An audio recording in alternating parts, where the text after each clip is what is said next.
Yana ikkita shogirdimiz. Bular birga kelishgan. Birga kelgansizlar, bitta mahallada turasizlar, ha? Og'aynimisizlar yo qarindoshmisizlar? Qarindoshsizlar, ha? Siz necha yoshdasiz? 26 yosh. 20 yosh. 26 yoshsiz-chi? 17 yosh. Oranglarda ancha farq bor ekan. Nima sizlarni nima turtki bo'ldi argonni kelib o'rganishinglarga? Argonni svarkaga kelib o'rganishinglarga nima turtki bo'ldi? Yerdan bir qiziqaydim, o'shanga tog'aynim kelgan chaqiraman dedi, o'shanga. Hozir o'qish tugagandan keyin nima mo'ljallingiz bor? Bironta joyga borib ishlash uchun Rossiyagami, qayerga bironta joyga borib ishlamoqchimisiz? Nimaga argonni svarkani tanladingiz? Hunarlar ichida. Daromad yaxshi-da, o'shaning uchun Rossiyaga boraman degandim, turbani normal o'rgansam. Lekin Rossiyada haqiqatan ham normal pul beradi. Siz-chi nimaga o'rganyapsiz? Nima maqsad? Ha? Hunarga. Yo'q, tushundim. Bu hunarni egalladingiz, keyin nima ish qilmoqchisiz? Rossiyaga, chet elga bironta joyga borib ishlashda maqsad, ha? O'zimizda ham bor. O'zimizda ham, ha? Ko'rdinglarmi? Ikki xil odam, ikki xil dunyo. Mana bular Rossiyaga borib ishlayman desalar, bular ko'ramiz, nasib qilgani deyaptilar. Shu yerda ham ishlasa bo'ladi deyaptilar. Haqiqatan ham O'zbekistonda ham ish topsa bo'ladi. Akam Rossiyaga borsalar, bir misol siz O'zbekistonda ishlamoqchi bo'lsangiz, o'zimizda biza boshlanishiga, opit yig'ishingizga ish topib beramiz. Maylimi?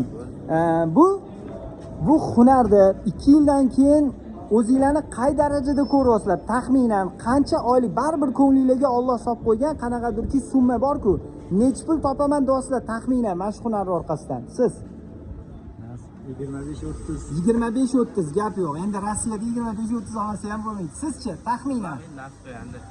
Taxminan.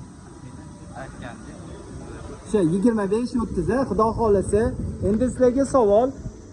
Akalarimiz yana 1-2 yil ishlagandan keyin, o'rgangandan keyin amal, ya'ni bizda o'rganib ketib, amaliyot baribir boshqa sexlarda, zavodlarda amaliyot oshiradi-yu.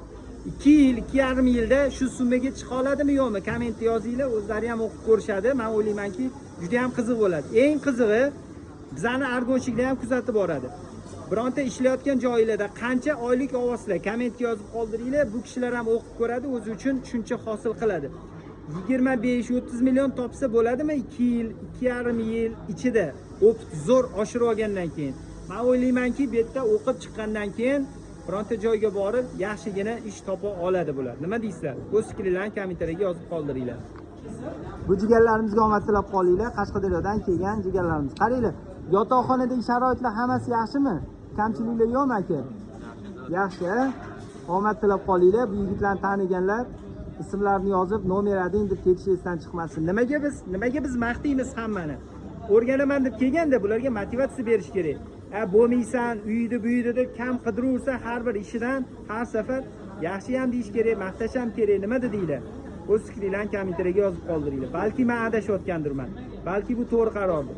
Nimaga? Chunki agar odam mol bo'lsa, yaxshi gapirsang ham, yomon gapirsang ham ta'sir qilmaydi. Shuning uchun yaxshi gap bilan ham tushunadigan odam nima kerak bor yomon gap bilan tushuntiribda. Agar yomon faqat baqirib tushuntiradigan odam bo'lsa, bu asabam tomon bo'ladi, o'rgatish ham qiyin bo'ladi. O'zi tushunadigan odam chiroyli muomala qilib, to'g'rimi? Chiroyli muomala qilgan yaxshi-da. Kelib yomon qo'pol muomala qilsam kim keladi bu yerga? Hech kim kelmaydi. Shuning uchun maqtaymiz, nomer adingizlar, zo'rsizlar deymiz. Shunaqa gaplar. Hammaga omad, sog' salomatlik. O'z fikringizni kommentariyaga yozib qoldiringlar.